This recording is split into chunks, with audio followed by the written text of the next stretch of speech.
Hello everyone, welcome back to magnet brains. मैं हूं स्वाति, आपकी इंग्लिश एजुकेटर। आप हैं मैग्नेट ब्रेन्स के प्लेटफॉर्म पे, एक ऐसा प्लेटफॉर्म जहां पे के से लेके 12 तक के सेगमेंट तक, मतलब मैं बात कर रही हूँ किंडरगार्टन से 12th standard, apart from 12th standard जितने भी कॉम्पिटिटिव एग्जाम्स होते हैं like NTSC, olympiads and all, ये सब कुछ अवेलेबल है। The best of the content from best of the teachers and that too for free. Yes, now the highlighted words are कि ये सब आपको फ्री में अवेलेबल है। You do not have to pay for anything. Not only English medium but Magnet Brains Hindi medium जो channel है उसमें भी सब कुछ आपके लिए अवेलेबल है. So please, now the thing is that you have to study. You have to study. सारे वीडियोस आपके लिए अवेलेबल हैं. बेस्ट ऑफ द कंटेंट को अब आप के ऊपर डिपेंड करता है आप कितने अच्छे से यूज करने वाले हो. So on this healthy happy note, we are going to start with class 6 practice paper series. Yes, class 6 की जो हनीसिकल बुक है इंग्लिश लिटरेचर की, उसमें हम स्टार्ट करने वाले हैं practice papers. We are going to start with the first 3 units. जो first 3 units हैं, so हमने इस पूरे बुक में हमने यूनिट वाइज डिवाइड कर दिया. So we are going to have 3 practice papers, 1 to 3, 4 to 7, इस तरीके से. फर्स्ट 3 यूनिट्स में हमारे पास कौन से चैप्टर्स हैं वो हम देख लेते हैं. Unit 1 में we have Who Did Patrick's Homework. This is a prose, this is a story along with which we have a poem, A House, a Home. Then in Unit 2 we have How the Dog Found Himself a New Master. And the poem is The Kite. Unit 3 में we have Tarot's Reward and the poem is The Quarrel. So basically we have 6 chapters in one practice paper. अब इसमें आपके पास extract based questions रहेंगे, simple questions रहेंगे, long answer types रहेंगे, fill up the blanks and true or false. Basically अगर आप इस question को इस पेपर को अच्छे से सॉल्व करते हो तो आपके अंदर एक कॉन्फिडेंस आ जाएगा कि yes I am prepared for my exams. That is why this is very important. So let's begin with this. अब हमारे पास पहला क्वेश्चन जो है यहाँ पे वो क्या है.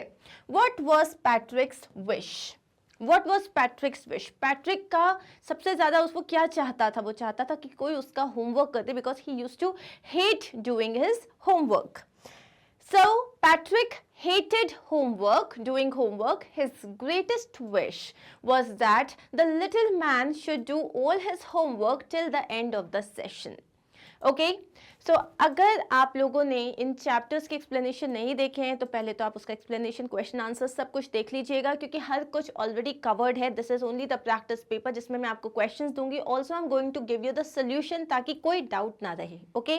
आपको ये भी समझ में आएगा कि हर क्वेश्चन का जो आंसर है उसकी लेंथ कितनी होनी चाहिए. Now this is a short answer type question, तो इसमें आपको 3 लाइन्स से ज़्यादा लिखने की ज़रूरत नहीं है. डिपेंड्स, लाइक वो 1 मार्क का आ रहा है तो आप 2 लाइन्स में आंसर दे सकते हो. अगर वो 2 मार्क्स का है तो मैक्सिमम 3 to 4 लाइन्स, इससे ज़्यादा की बिल्कुल ज़रूरत नहीं है. सो पैट्रिक हेटेड डूइंग होमवर्क. उसकी सबसे बड़ी विश क्या थी कि वो जो लिटिल मैन मिला था उसको, जो टाइनीस्ट साइज का जो मैन मिला था, he should do all his homework till the end of the session. Next question is what is a house. It's brick and stone and wood that's hard, some window glass and perhaps a yard. It's eaves and chimneys and tiles floors and stucco and roof and lots of doors. ये अब एक extract based question है. तो जो आपका a house a home poem है उसमें से एक एक्सट्रैक्ट दिया हुआ है, कुछ लाइन्स दी हुई हैं, उस पे बेस्ड क्वेश्चंस हैं. So first question is who wrote the pome. Remember this thing, आपको हर चैप्टर का, स्पेशली पोम्स के, आपको राइटर का नाम बिल्कुल पता होना चाहिए. एमसीक्यूज में आ सकते हैं या एक्सट्रैक्ट बेस्ड क्वेश्चंस में आ सकते हैं, लेकिन आपको राइटर का नाम डेफिनेटली आएगा. तो एकदम अच्छे से याद रखना, who is the writer of a house a poem. Lorraine M heli.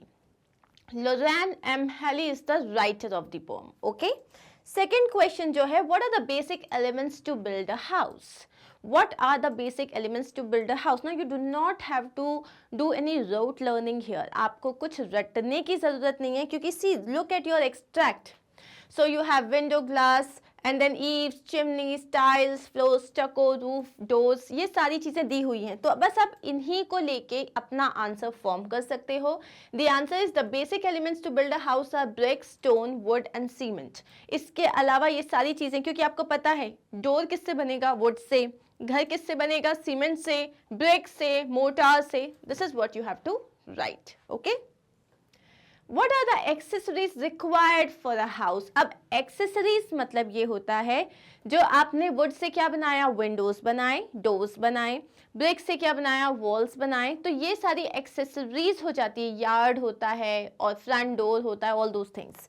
So the answer would be a house requires doors, roof मतलब छत, walls दीवार, windows and chimneys etc. याद करने की कोई जरूरत नहीं है, बस समझना है और सही तरीके से अपने आंसर को फॉर्म करना है. Clear? What materials are required to beautify it? अब घर में ये तो हो गया बेसिक घर, लेकिन अब इस घर को अगर सजाना है, ब्यूटिफाई करना है, तो कौन कौन सी चीजें जरूरी हो गई? So tiles, stucco are used to beautify a house. अब ये एक्सट्रैक्ट बेस्ड क्वेश्चन है, तो आप जो हो ये नहीं करोगे कि आपने बोला हम कुछ फ्लावर वाज लगा देंगे, कुछ पेंटिंग्स लगा देंगे. No, that will be out of your extract. So हमारे एक्सट्रैक्ट में दिए हैं टाइल्स एंड स्टको, ये लगाएंगे हम. Next is what is स्टको. So here stucco is fine plaster used for coating wall surfaces or molding into architectural decoration.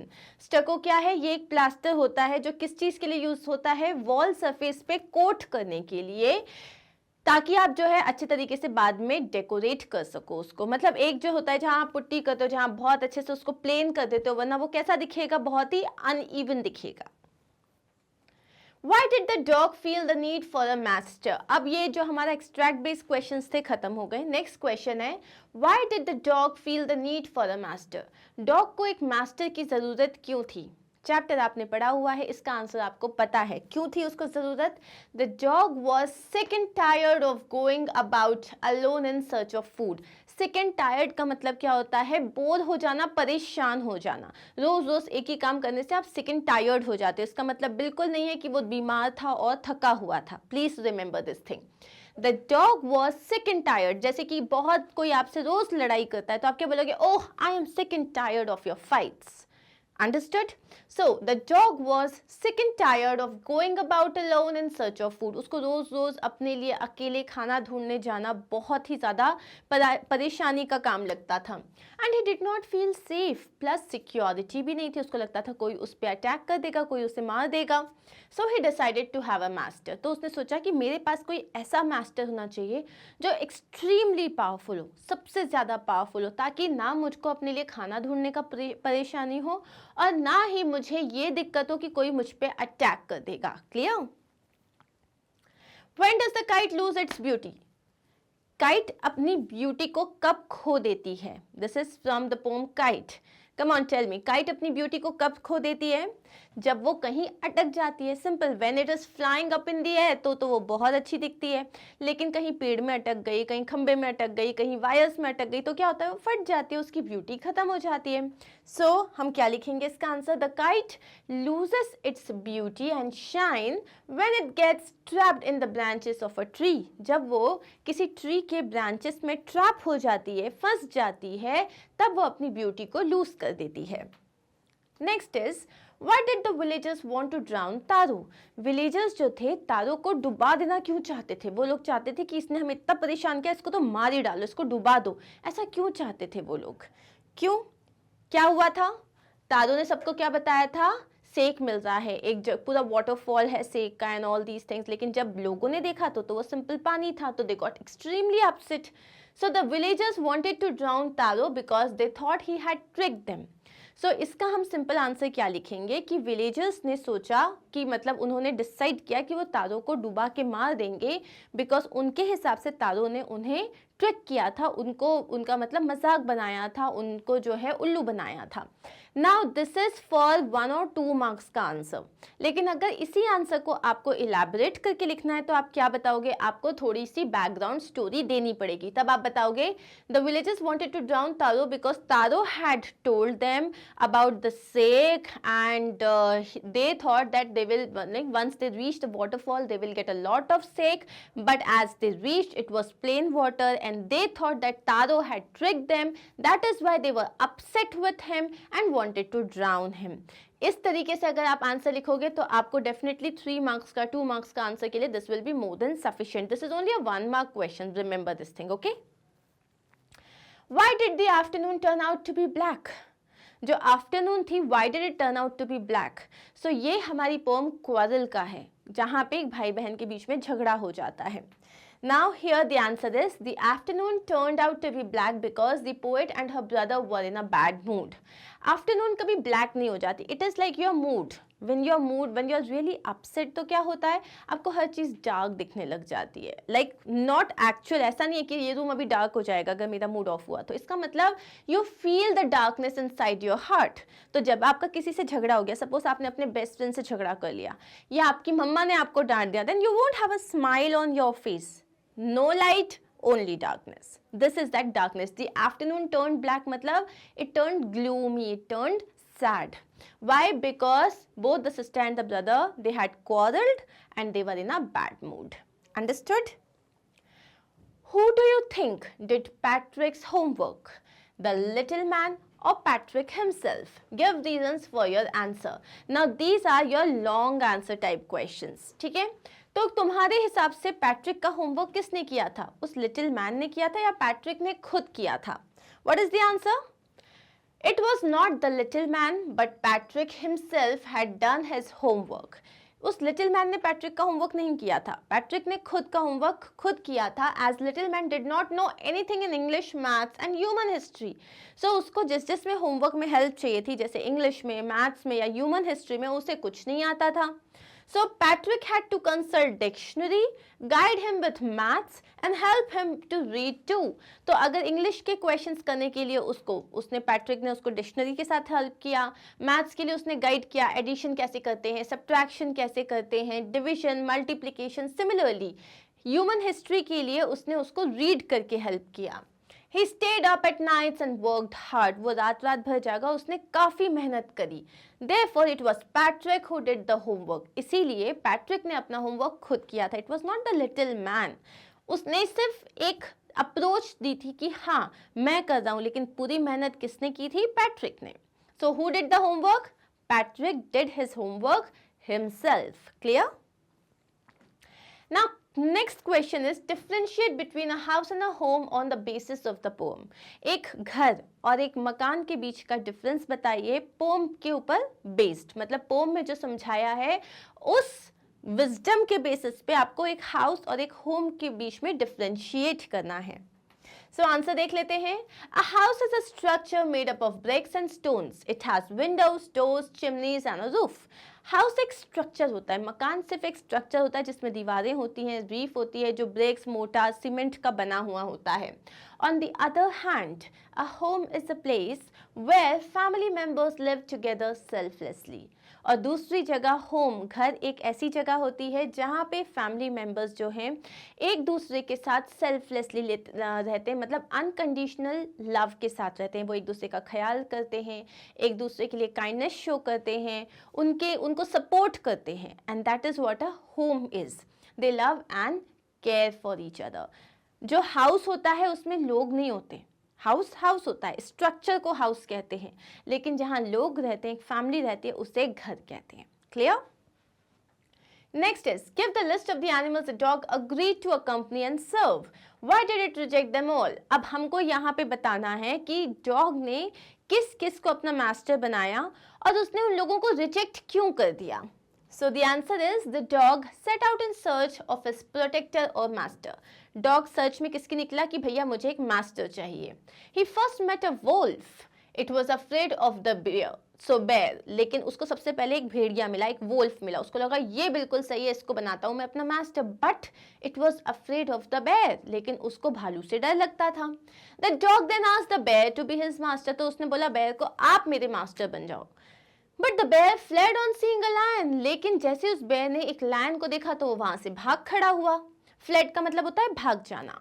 The dog agreed to serve the king of the forest, the lion. फिर dog ने सोचा कि lion सबसे सही है, he is the king of the jungle, तो मैं lion को सर्व करूंगा.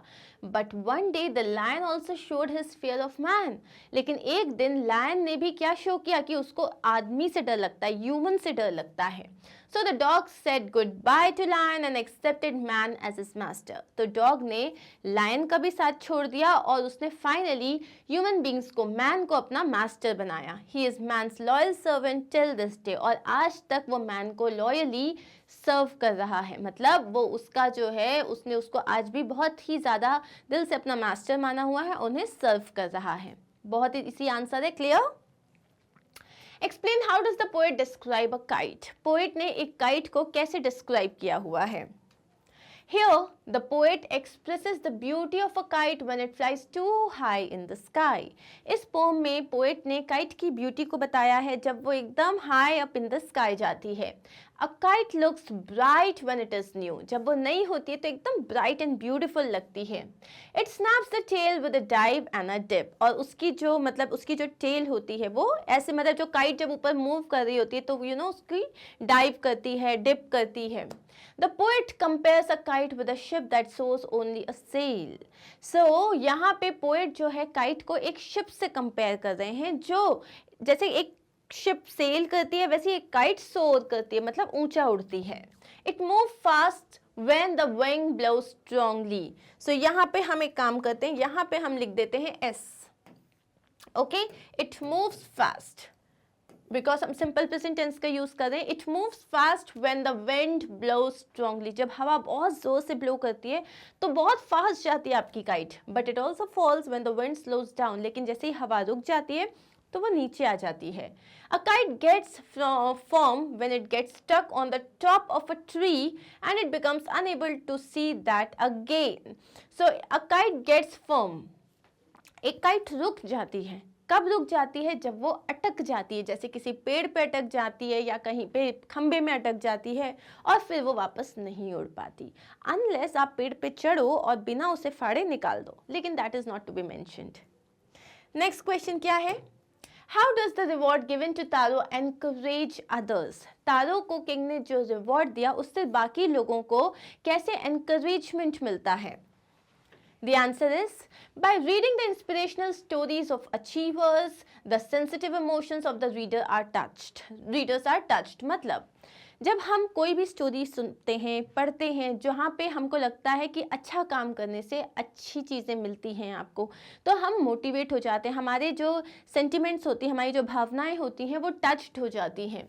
The achievement and rewards one receive works as a motivational factor. जब आपको कोई भी बोलता है वाह तुमने कितना अच्छा काम किया, लेकिन या तुम्हें कोई अवार्ड मिला जाता है, किसी भी तरीके से तुम्हें कोई रिवॉर्ड दिया जाता है, तो तुम्हें क्या लगता है कि अगली बार मैं और मेहनत करूंगा. क्यों? क्योंकि एक्नॉलेजमेंट सबको बहुत पसंद है.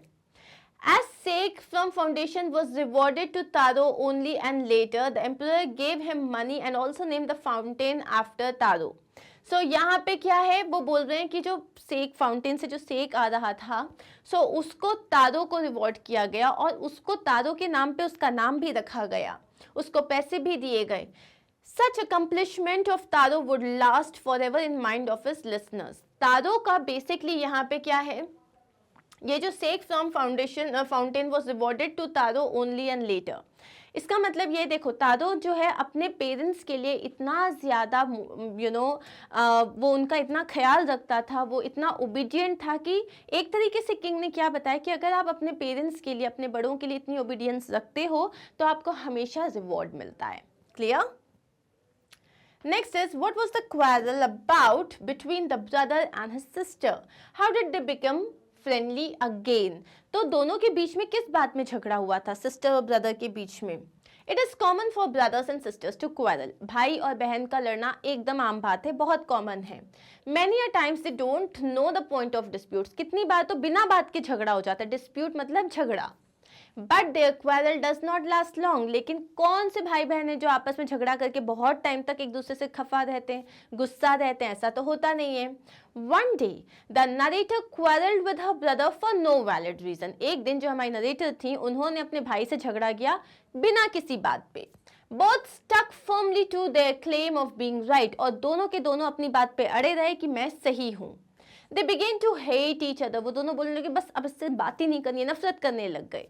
But that very afternoon the brother took the initiative and admitted his mistake.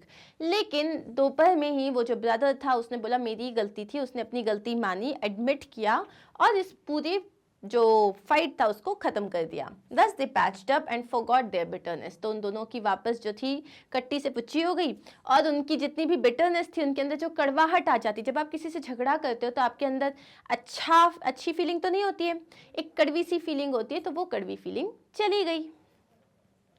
Okay चलो नेक्स्ट है फिल इन द ब्लैंक्स. अब इसमें सारे वंस फर्स्ट से लेके थर्ड यूनिट तक, मतलब जितने भी 6 चैप्टर्स हैं उनके मिक्स्ड क्वेश्चंस हैं. So let's see. A house is made of, house is made up of what, ये आंसर्स आपको बताने हैं. The movement of the tailless kite is compared to a, एक टेललेस काइट की मूवमेंट को किससे कंपेयर किया जाता है? He tested the water and found it. अब उसने वाटर को टेस्ट किया और उसे क्या पता चला? The most beautiful fountain was named after, जो सबसे खूबसूरत फाउंटेन था उसको किसके नाम पे रखा गया? To encourage all children to respect and obey their parents. The quarrel lasted for about half a day from.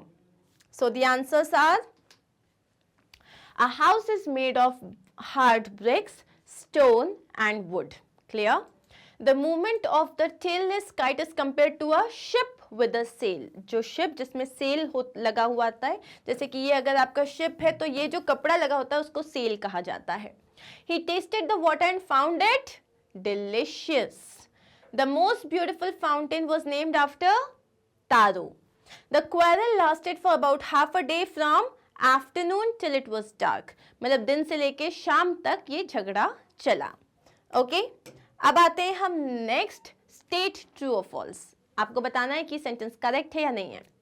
The basic idea of the poet in the poem A House, a Home is to show the importance of a home over a house. तो ये idea, ये जो pome ने जो मतलब ये जो pome है A House, a Home, इसमें पोएट हमें बताना चाहता है कि एक होम जो है वो हाउस से ज़्यादा इंपॉर्टेंट होता है. Yes or no? Oh, come along, we can't go all night. Sister said this to her brother. ये किसने कहा था कि चलो छोड़ो अब हम रात भर झगड़ा नहीं कर सकते? क्या बहन ने भाई से कहा था? A kite looks very bright and beautiful on a clear sky. एक clear sky में kite जो है बहुत beautiful लगती है, bright लगती है. Taro received 10 pieces of gold for his kindness. तारो को 10 pieces of gold मिले थे उसकी kindness के लिए. The dog was bored of finding food for himself every day. वो जो dog था वो रोज रोज अपने लिए खाना ढूंढ के परेशान हो गया था. The answer is true. उसने हमें बताया है what is the difference between a house and a home. Sister ने नहीं इनिशिएट किया था, ब्रदर ने बोला था, तो ये आंसर गलत है. यस, एक काइट जो है क्लियर स्काई में बहुत ब्राइट एंड ब्यूटीफुल लगती है. तारों को 10 पीसेस ऑफ गोल्ड नहीं मिले थे, ज्यादा मिले थे. And the dog was bored of finding himself a new like food and everything again and again every day. Yes, it was bored, it was sick and tired. So that is it guys. This was the practice paper for class 6 Honeysuckle English Literature book unit 1 to 3.